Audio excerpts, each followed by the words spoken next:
যাদের ভিতরে ইয়াবা আছে। কিন্তু আমরা ৩ জন আসামিকে ধরে ফেলছি, গাড়িটাও আমরা উদ্ধার করতে পারছি। গতকালকে আমাদের একটা ইনফরমেশন ছিল যে চিটাগং থেকে একটা এরকম গাড়ি আসতেছে যাদের ভিতরে ইয়াবা আছে। তো এটা আমাদের টিভির সাথে ইন্টারসেপ্ট হয়েছে সেই ফকিরাপুলের মোড়ে।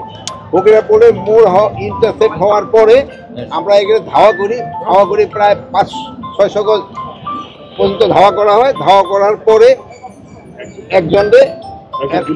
একজনের গুলি করতে করতে যাইতেছিল। কিন্তু আমরা 3 জন আসামিকে ধরে ফেলছি, গাড়িটাও আমরা উদ্ধার করতে পারছি এবং 9000 ইয়াবা আমরা উদ্ধার করতে পেরেছি। এবং আমাদের যে 3 জন আমাদের আহত হয়েছে, আমাদের একজন এএসপি উনি অল্প একটু আহত হয়েছে, হাতে এই অপারেশনটা লিড করছে।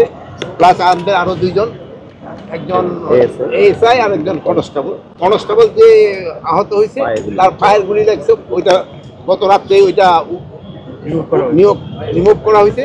ওনারা আমরা এখন পুলিশ হসপিটাল নিয়ে দেবো। উনি সম্পূর্ণ আশঙ্কা মুক্ত। এবং আরেকজন এএসআই যে হয়েছে তারটা হয়েছে হলো অ্যাবডোমিনাল এখানে, বাট এটা আল্লাহর রহমত, এটা অর্গানিক কোনো ইসে লাগে নাই। এই জন্য হয়তো ওনারা হয়তো 24-48 ঘন্টা পরে অপারেশন করে এটা বের করে দিলে আমরা ওনারও পুলিশ হতো। ওনারা সবাই খুব ভালো অবস্থায় আছে আল্লাহ দিলে, কারো কোনো রকমের আর বাকি আসামি যে আছে এগুলির আমরা ধরার চেষ্টা করছি। এরা এই হসপিটালের যে 2 জন আছে সবাই আশঙ্কা মুক্ত।